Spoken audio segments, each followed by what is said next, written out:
Hello, welcome to today's webinar on purchasing for work orders. I'm your host, Chris Winston from Projetech. As a reminder, this webinar is being recorded and all phone lines have been muted. The link to the recording will go out to you all within a week and subsequently will be posted to our YouTube channel. The slides are downloadable now, so you should be able to get a copy of those. There's a little icon on your screen, looks like a sheet of paper, slightly folded in the bottom corner. Tap or click there, and you should be able to get the PDF file, which will be the slides I'm covering here. There's also a place for you to enter your questions, and we'll focus on those at the end of the presentation. Question icon is the question mark, so you can tap or click there and submit your question. All right, let's get going here. What are we talking about today? So this session will cover a little on our company and myself, which I'll go through quickly. There's probably a poll in there somewhere as well. Don't see the note, but I'm sure it'll come up. And then we'll get into the actual topic areas, including organization options. You may already know about them, but we'll cover a few of them anyway. We'll look at some sample scenarios and the flexibility, including where the important procurement / work management connection is made. We'll look at the effect of this direct issue of a purchase to a work order. We'll look at that effect on storeroom inventory and kind of why it's that way. And we'll get into a demonstration using Maximo 7.6.0.6. Effectively, we are looking at direct issues from more of a purchasing standpoint as opposed to work order, although the demonstration will bounce back and forth. We've included a couple of links here. First, to our webinar page, where you can also recommend topics for a webinar, register, and our YouTube channel, which is where all the previous webinars end up anyway. So you'd be able to go and see them there. If somebody didn't register or you just lose the link, they'll be there. All right, so a little bit about Projetech. We're going to map, basically outlining many of our domestic clients, essentially where they're logging on from.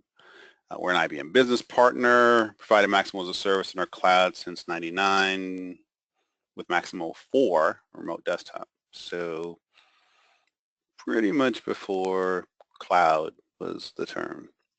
Engineers, including myself, are certified by IBM.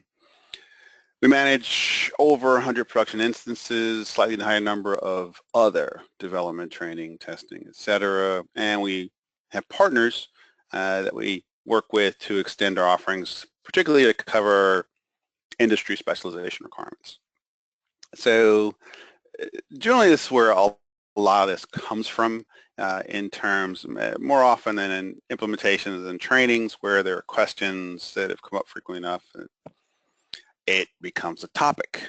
Every once in a while, though, somebody actually makes a request on the webinar page. We don't get a lot of them, but if you do, that's the place to do it. You can do it again at the end of this one. There'll be a place to put in a request when you do the survey. Some of you do the survey. And thank you very much. All right, so I guess before I get to me, I need to get to the poll. Let's see if we can get this guy running. Just a pretty straightforward poll. We're just wondering what version of Maximo you are actually using. So if you go ahead and do that, I'll go over me while that's going on. I've been working with Maximo for over 20 years, starting with version 2. With implementations, training, development, delivery, consulting, subject matter, worked in various industries, numerous certifications from version 5, yes, version 5, I guess I'm old, through 7.6.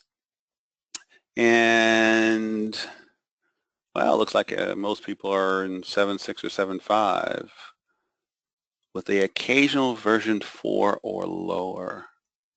Wow, okay. I'll give everybody a few more seconds to vote. You try and allow a minute. And yeah, I guess we're about there. So looks like half are in 7.5 or 7.1, about 45% in 7.6, and the rest are in version 4 or lower. And I guess we'll keep it going. So again, this is me. Slides here for reference. Just kind of know where you know where all this stuff is coming from. All right, let's go ahead and dig into the subject matter.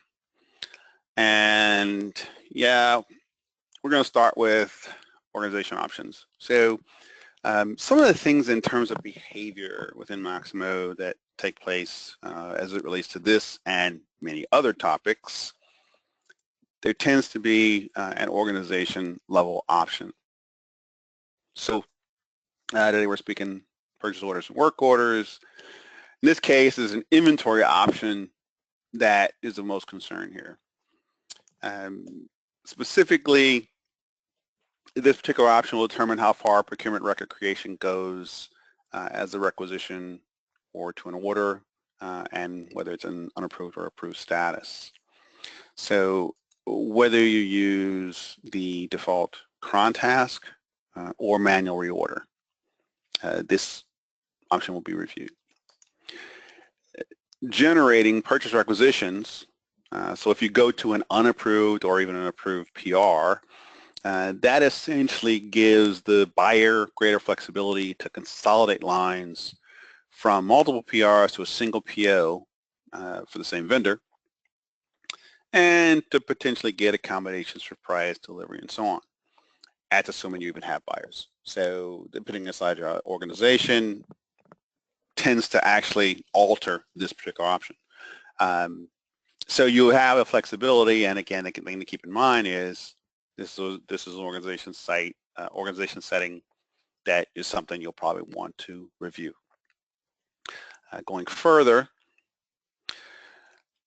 work order edit rules typically restrict edits to the plans tab, and that's how this is typically delivered. So waiting approval, you can modify your work plan material, services, labor, but once you get beyond the waiting approval status, you don't have access to edit those. And that is how this particular option is set up and what it regulates. So if you do feel you need to actually modify your plan, mainly labor, materials, and tools and services, then you'll want to come and make sure that this option is set to allow you those capabilities in approved or in progress status or whatever status you need to have it is as the base status within Maximo. So synonyms will also be affected. So if you have a synonym for in progress, then it will take on the rules of the in progress status. Now this one, I know, more options. This one generally is not as affected in terms of what this part of the process is as it relates to the purchase order, but from presentation on the work order side, it's generally where you will look at if you want the work order when it goes into, or when you go to approve the work order, if you have material requirements, you want the work order going to waiting material status. In previous versions, this was more or less default behavior, but now in 7.6, and again, I'm using 7.606 in this case, you have options. Now, this can get, a little bit complicated. So I've put a hyperlink on here for reference, which should come over in the PDF file and allow you to click it. And in fact, This is a tech note that should not, yeah, it doesn't require password. So you'll be able to get right to it. It'll show you some sample screens and details. So that's something that's available. So again, if you download the PDF file that's attached, that hyperlink is going to be inside the file. You should be able to click on it and it'll take you here. I mean, your other choice, of course, is to read this all and type it, but try to make it easy for you if I can. All right, so out of options, so let's take a look at scenarios. And these are a couple of sample scenarios that may occur, and yes, there are more that are more complicated, and also those that are more simple. The simplest could be having reorder go straight to a purchase order and then through the approval process. And I suppose you could even go straight to a approved purchase order, but I would never recommend it. All right, so let's get to the first step, specifying your requirements on the plans tab. And depending on your process, approve the work order. Subsequent to that, go to inventory and reorder your direct issue items and services, or you may have a contest running where it just takes place automatically. From there, create purchase requisition. This is pretty much where the variability begins. So I'm assuming we're looking at the options I presented earlier. You run a process, you create a purchase requisition in unapproved status. So from there, and this is just one possible scenario, a request for quotation is made. It's created. The lines from the PR or PRs are copied to that RFQ. That's sent out to vendors effectively for bid.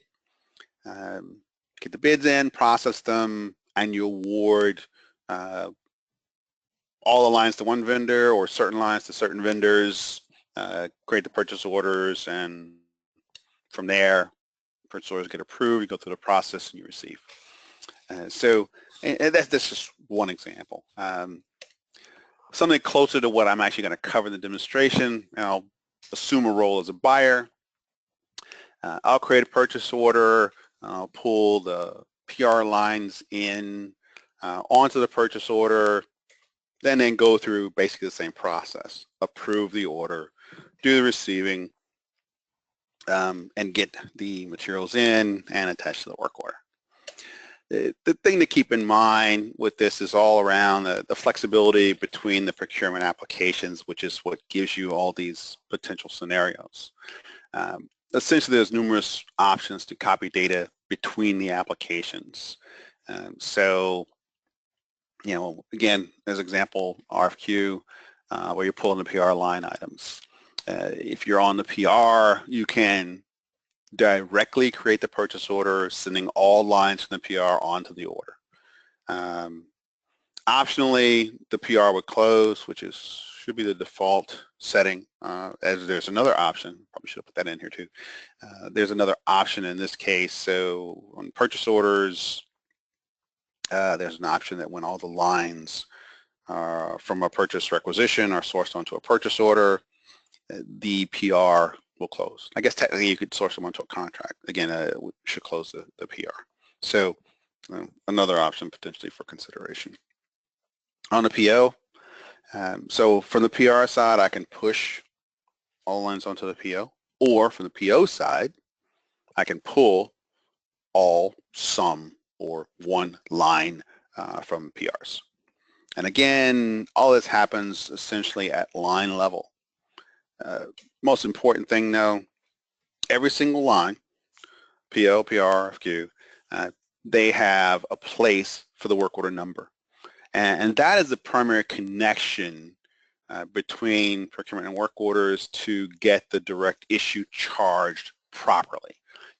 Because it is, you know, it's direct. You're going out to buy, you want to bring it in and put it out to the work order. Now you may allocate it to a project and shrink wrap it, put it in a bin somewhere, and you know, hopefully nobody breaks into your shrink wrap because they need the parts. But at any rate, they will be able to track that kind of information in terms of the fact that these particular parts or services are coming in based on a work requirement. That'll be there at line level, and it will follow all the way through the process. And we'll take a look at that in a minute when we do the demonstration. All right, so let's talk about this line level component. So for reference, this is the charge to section from a procurement record, and purchasing for work orders invokes direct issue. So reviewing of transactions to determine recommended quantities on hand based on usage from the storeroom is not altered by these direct issue transactions because they do not pass through the storeroom in Maximo. You'll note the storeroom is grayed out for direct issue, so there's nothing there. So your inventory records live in a storeroom. You got the same part in multiple storerooms at a site, multiple sites, and so on. The history of issues and issues and returns is part of the material use transaction and is going to be there for things that are in and out of the storeroom. When you don't have a storeroom record, or you don't have a storeroom field on the record, on the procurement, you won't have it on the receiving side either. So it does not pass through a storeroom. So it doesn't look like an increase or decrease of the inventory for that storeroom. So as a matter of practice, it's highly recommended that you only receive to a storeroom or a work order. This way, you receive to a storeroom, make sure you get your counts and information and activities and actions that are taking place. And you receive to a work order because you know you don't want it to affect your counting and things that may alter your reorder process, particularly around balances you want to maintain based on usage. But you need to make that decision early and follow it through essentially everywhere. Technically, you could bring it in and charge a general ledger account. So from the financial and accounting side, your ledger's up to date, but you just don't have as good of information. So again, highly recommend you receive only to a storeroom or to a work order. And you'll get better historical information from that. All right, so, let's get into Maximo. Yeah, we'll do it now. I was about to say the only thing left is to actually look at the next webinar, but we'll come back to that. So let me make sure I keep track of this, and yes, I have notes to keep track of all the places I need to go. So I've been told I go too fast, so I'm going to slow down. I have already, however, gone too fast and created the work order. So this is the rebuild fee water pump work order. It's in the Maximo demo. It's been around for several versions. I didn't really do much to it, except I just made a duplicate copy. Actually, there's nothing on this tab I want to show. On the plans tab, we have their individual tasks. We have labor estimated. We've got materials, and there's even some services here. So we're going to get some additional labor for the rebuild. Specifically, on the materials side, and I should mention, I'm taking a liberty of adding a few columns off to the right. Vendor PR and PR line, they are not present in Maximo out of the box. So this is just something I've done for display purposes, just to make it a little easier to see. I mean, the details, of course, are on the line. So the same information is going to be here, but just to make it a little easier to see when the changes take place, so I don't have to keep coming to each individual line to show you that, which just takes longer. So if this is something you want to do, of course, your system administrator can make that change, and it'll be a support 3 upgrade. But this is really just done mainly for demonstration purposes. All right, so we have our materials set up for direct issue. We also have our services set up as well. They automatically are direct issue. So This, for the most part, is going to be where everything's going to happen. So we'll handle the procurement side, and we'll come back periodically to look at two things. First, what's gone on here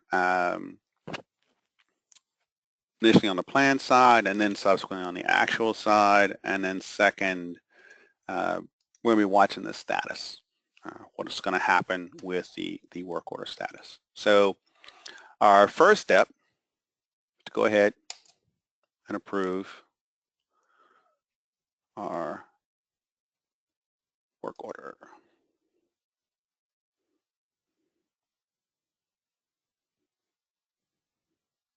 There's a hush fell over the room. Okay, waiting material status.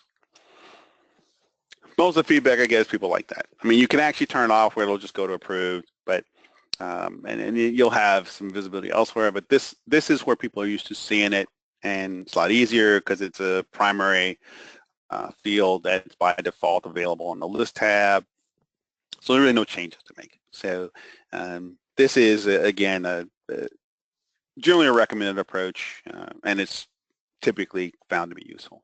So the work order is now awaiting material status. So it effectively is approved, but we need some parts. So over here on the actual side, we can see we can actually add time. So again, it's effectively an approved work order, but the waiting material status does confirm for us we need to get some parts. So let's take a look at that side. And that is where we're going to go into inventory. Now, if you had, oh yes, save it. Yes, I want to save it. If you had a cron task running to look for your direct issue items and services, then yes, you would just wait for it to run and then all its automation would take place. Well, I don't have that going. So I'm going to go with the manual process, reorder, direct issue, items, and services. And that guy's going to come up. And we're going to go ahead and let's see, preview. Don't want to run it in background mode. So we'll go ahead and preview, take a look at what's here.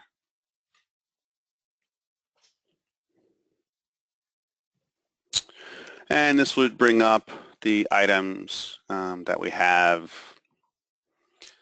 including the services that are required for this particular work order. And of course, there's other things that need to be ordered. They'll come up here as well. So I'm going to go ahead and run reorder. That is then going to create my requisitions, 1037-38, in waiting approval status. So I'm going to go ahead now and actually make a note. Well, I know what they are. Purchasing and purchase requisitions, 1037, 1038. There they are, generated by reorder and waiting approval status, 2 different vendors. And we will take a look at the lines. And the lines, of course, show somewhere in our charge to section our work order. And I'm just going to run over and take a look at our work order for a second. Still there, waiting material status. Just wanted to make sure.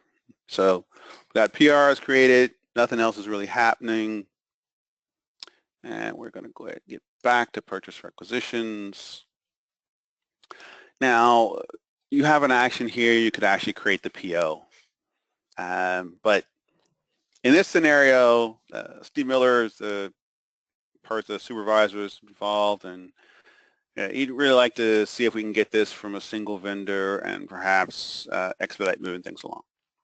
So I'm going to assume a buyer role, and instead of altering things on the PR side, I'm just going to go ahead, create a purchase order.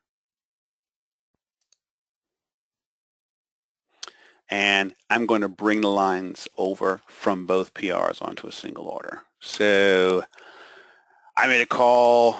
Let's see. This is for pump rebuild. Actually, I'll put this as, make it easier to find. Let's see. Made a contact at ATI, and it turns out they will source everything. So I'll save that guy, and then I want to copy PR line items to the purchase order. Wow, lots of them. But 103 something or other, close enough. So 37, 38, those are the guys I want. Even though they're not all at the same vendor, but on the purchase order side, as long as the order goes to a single vendor and that vendor is going to be able to fulfill it, I can pull those items. So I'm going to take all the items from 37 and 38 PRs and bring them onto my purchase order. And over here on the PO lines, very much like the PR lines, my charge to section, got a work order. And hopefully, I probably should put the GL up here. I forgot I'm going to have to check this before I approve. Yep, GL's not fully qualified. So I will go ahead and add in the remaining segment to the general ledger account. And yep, there's another one. There's one more. So just for reference, before I do this, when I go to approve, if I don't have all my GL stuff, this is, in this case, line 5, GL account is not fully specified. So if you wonder where that message comes from, yeah, that's it. The good news is it tells me what line now. However, it only tells me one. So if I have 20 lines on here and 15 of them don't have the GL, then I've got to go and get the message one at a time. So I usually just look. This is probably a good time to mention, you know, your administrator can put this GL account field up here in the summary area. It makes it easier to use. All right, so now I will go ahead and, well, let's see, this won't change things. So I'll go ahead and approve it. All right, so before I do that, I should also reference what happened on the purchase requisition.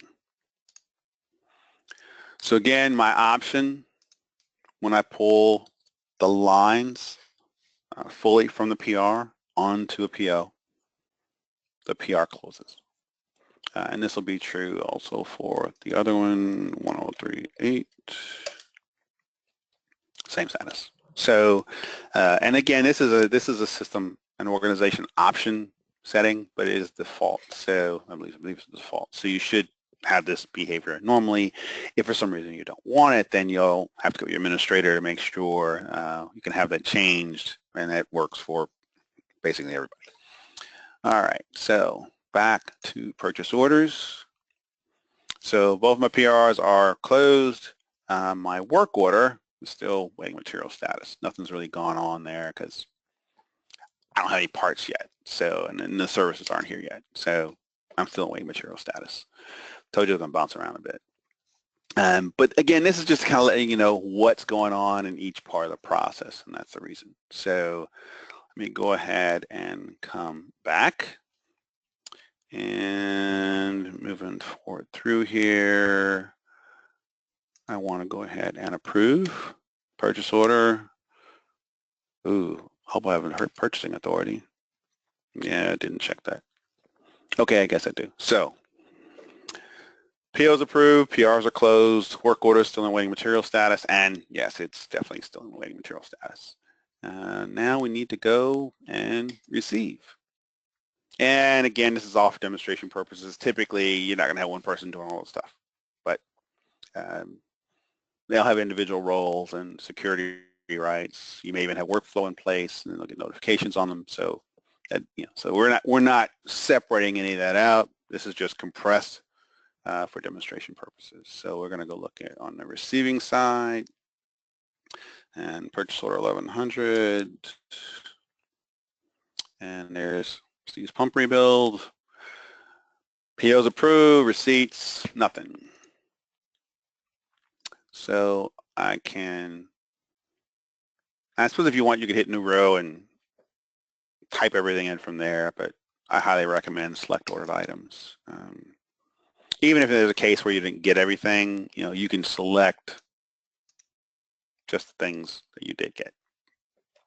Modify the quantities, if you had more, things like that. It makes it a lot simpler than hitting new row and filling everything in. So I'm going to go ahead and get the rest.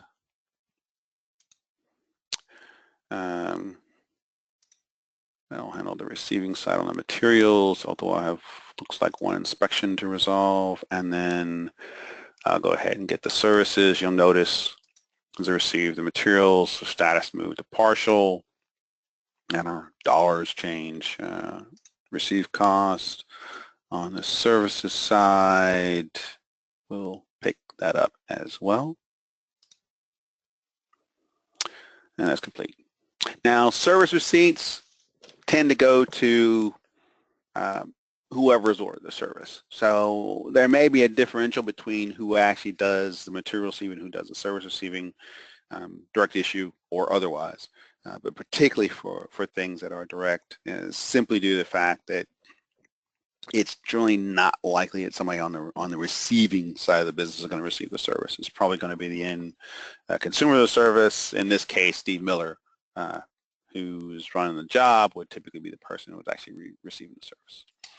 All right, so back to material receiving. I've got everything, but we're still at partial because I've got this one item that's waiting inspection. And the waiting inspection piece, particularly if it's something that is a more critical part and requires someone with a different type of certification, then that can be managed through security rights. Some people are allowed to receive, other people are allowed only to inspect that which has been received. So yeah, I've got rights to everything. So I'm going to, where is it? Change inspection status for this line. And I'm going to say it's okay. Of course, I grabbed the wrong line. All right, let's try that again. Or let's see, did we, line 2, receipt, waiting inspection, change inspection status. Quantity accepted, no reject, oh. Yes, you must check the box. Did it fine for receiving the ordered materials and the ordered services? Just simply forgot to check the box. You must check the box and hit OK. And then your receipt goes to complete. And now everything is here on the purchase order.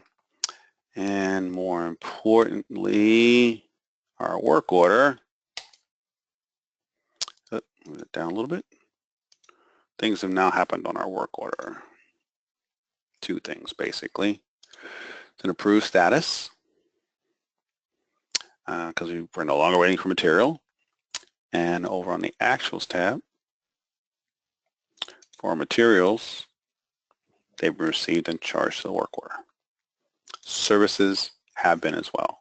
And then there's details that are available. So if you have rights, you can hyperlink to the purchase order to see it. Similarly, on the material side, I'll get down here and, so out of the box, it looks like the materials don't have the PO number. So it's something you may want to add, may or not. Just not something that's here out of the box. Just not something I thought about ahead of time, and I didn't alter it. It would have been easier for demonstration purposes, but at any rate, we got what we wanted, which is our parts tied directly to the work order. Still no storeroom. Didn't pass through the storeroom. Now, the other thing we want to take a look at is cost. So since our charges for the materials and the services came direct and through purchasing to the work order, in our actuals column, they actually show up here. So the direct issue portion and concept will process through, and the fact that you may have PRs, so purchase requisitions, requests for quotations, or purchase orders involved in the process, and however you move those records around, the work order number has a place in the charge to on every line. You are not required to purchase for one work order at a time. Basically, your purchasing driver is the vendor. As many items, materials, services, standard services, tools that you can get onto a single order for that vendor that makes sense, you can process, and they can go to different work orders. Some would go to the storeroom, others may go to work orders. You have that flexibility, but the main thing is that the charge to section on the line should include the work order. You're going to go direct and pass from receiving directly charged to the job. If you want to bring it into the storeroom, then you want to fill in the storeroom. And I don't recommend you do anything else. Charge to should always be, again, storeroom or work order.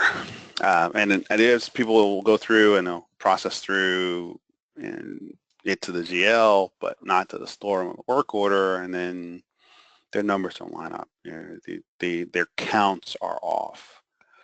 So making sure you have a record on the storeroom. If it's something you're going to buy for stores, for stock, you want to make sure you have that storeroom piece filled in. I emphasize it because it's not a required field. So basically the GLs really probably get away with just the GL, and that's all you need. So that's just something else to keep in mind. All right, so before I get too far along here, let's see, where did it go? Whoops. There it is.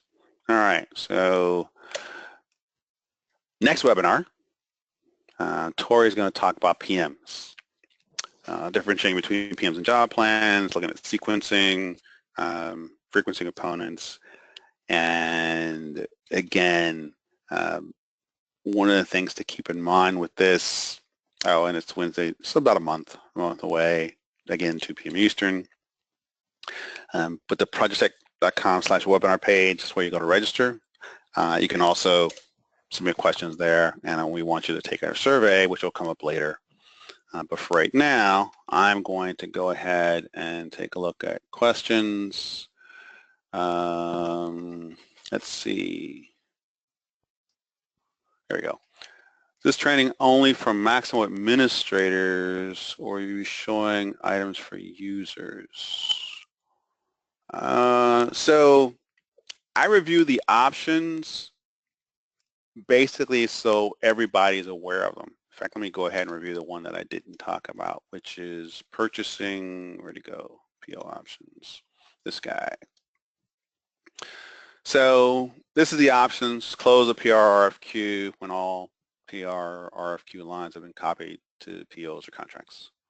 Long story short, if you source all the lines from the PR should close, and that's the automation that's already built in, as long as the checkbox is checked. So yes, this is administrative topic area, more so that you know about it, not that you know, as an end user, for example, would be the one to change it. It's more or less so you know about it, that is something that's there and available for discussion. So this is a mix. The question is this training only for administrators? Well, most of this is actually for the end users. But there's administrative things that take place that you need to be aware of.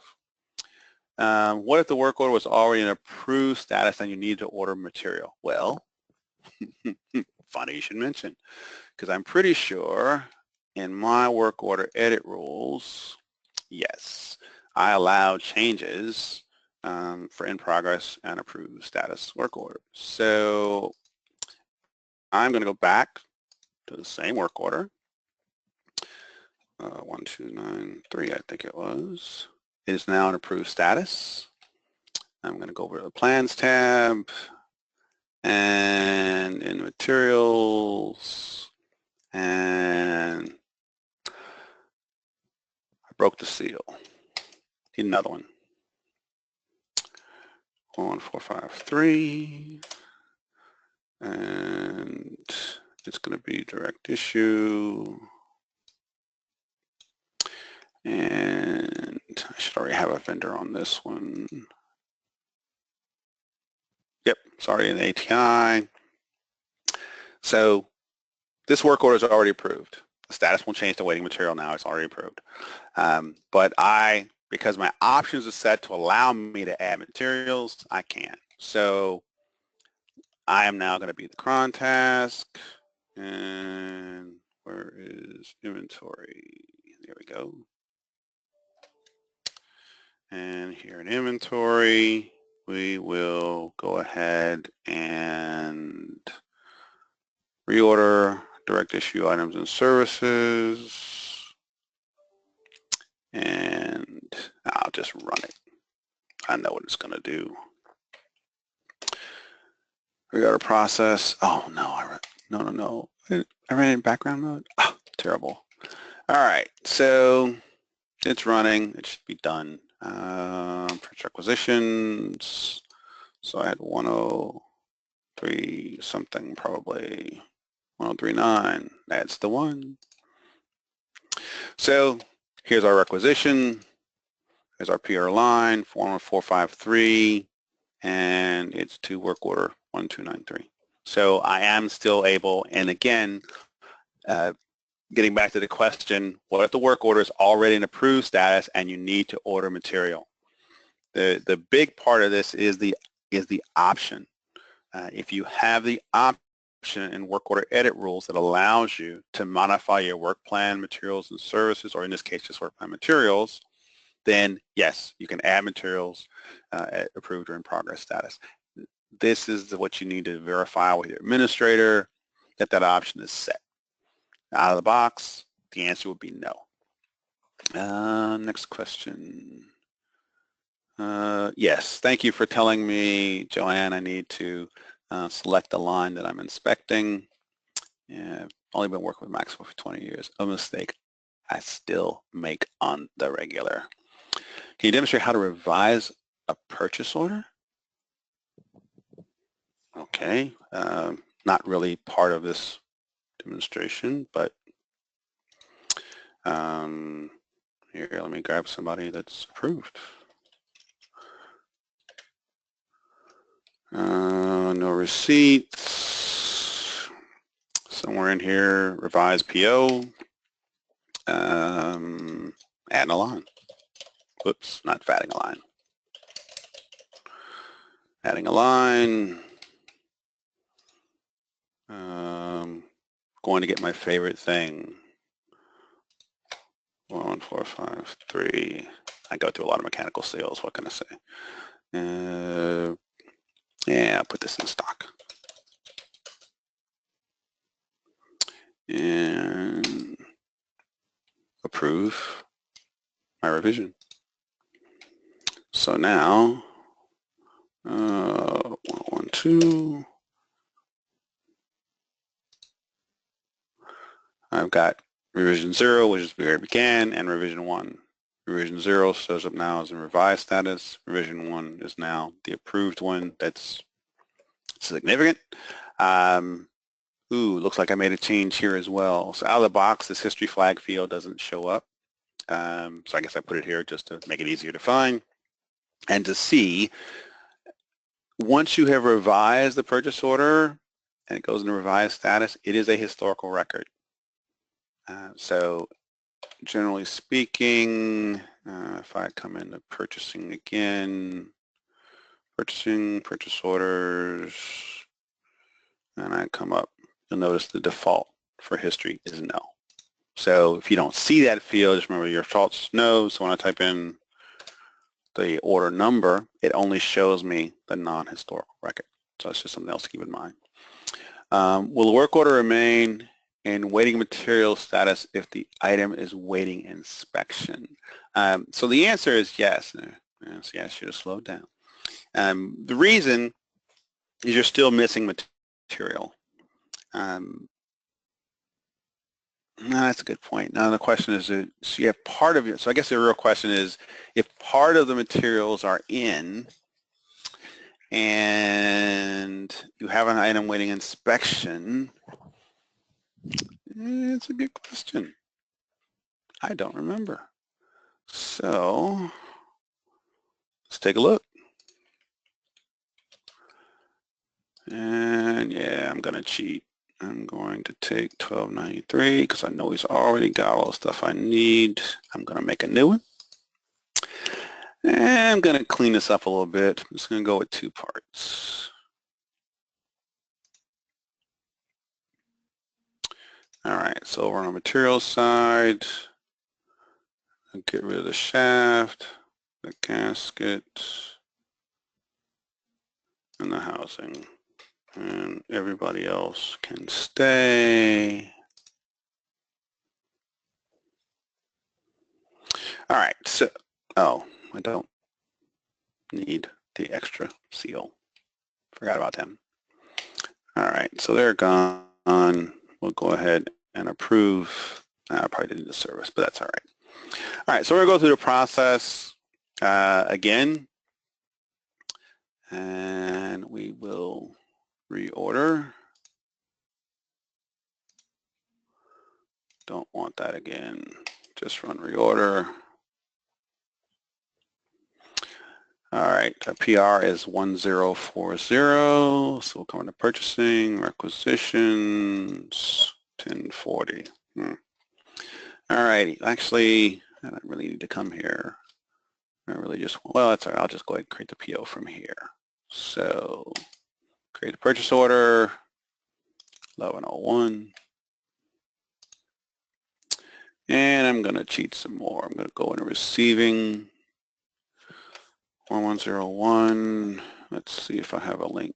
I do. So purchase order is not in the right status. So I'm going to hyperlink. Just save me a few clicks. I want to run over to purchase orders. Verify my lines have all my GL things filled in.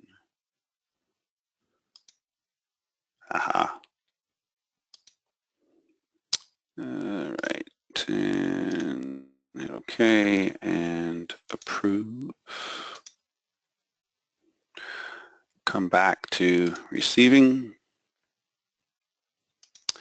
Still says waiting approval, so I need to requery it. 101. Now it's approved. I'm going to get all my ordered stuff. So ordered materials, ordered services, and save. So technically all my parts are in, but because I still have one item waiting inspection, let's just see what happened on the work order. Still shows waiting material status. So looks my initial guess, which that's what it was, I certainly didn't remember. Until you are fully received and inspected, you're still in waiting material status. So let's go ahead and receive. We'll do the inspection, change inspection status. And yes, thank you, Joanne. I will remember this time, check the box, hit OK. It takes that guy to complete. So our receiving status now shows complete. So you take a look at our work order tracking. Approved. And Pam, good question. Wow, had to hit some brain cells on that one. So that hopefully answers that and all questions. And looks like that is all of them.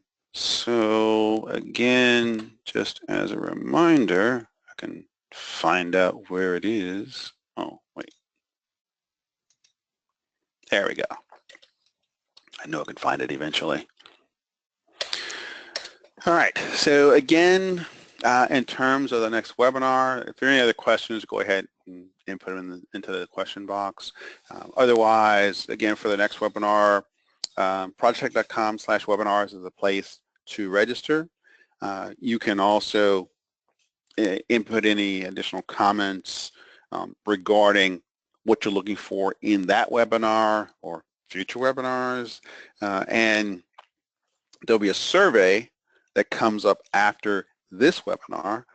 We'd appreciate it if you would fill that out, and that will be another opportunity for you to make a request on topic you'd like to see in a future webinar.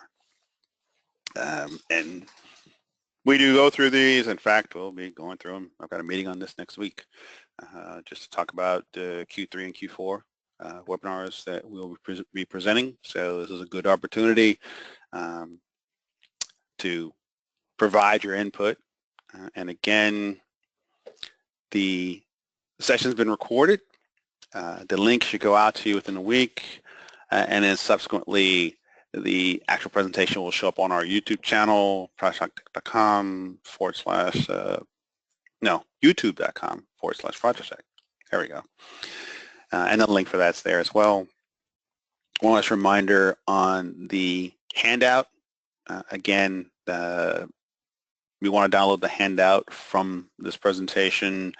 It will have all the slides, including this one, that I reviewed. And from there, there's the one hyperlink that may be of use regarding things moving into waiting material status. And I think that may be helpful if that's something that you want to maintain for those people that are in 7.6, maybe even 7.5. Earlier versions, I think that is probably still default behavior. I don't think it got changed that far back. Other than that, I think that's about it. So thank you everyone for your time, and hopefully you'll be attending our next webinar Wednesday, June 14th, 2 p.m. Eastern. And again, thanks and have a good day.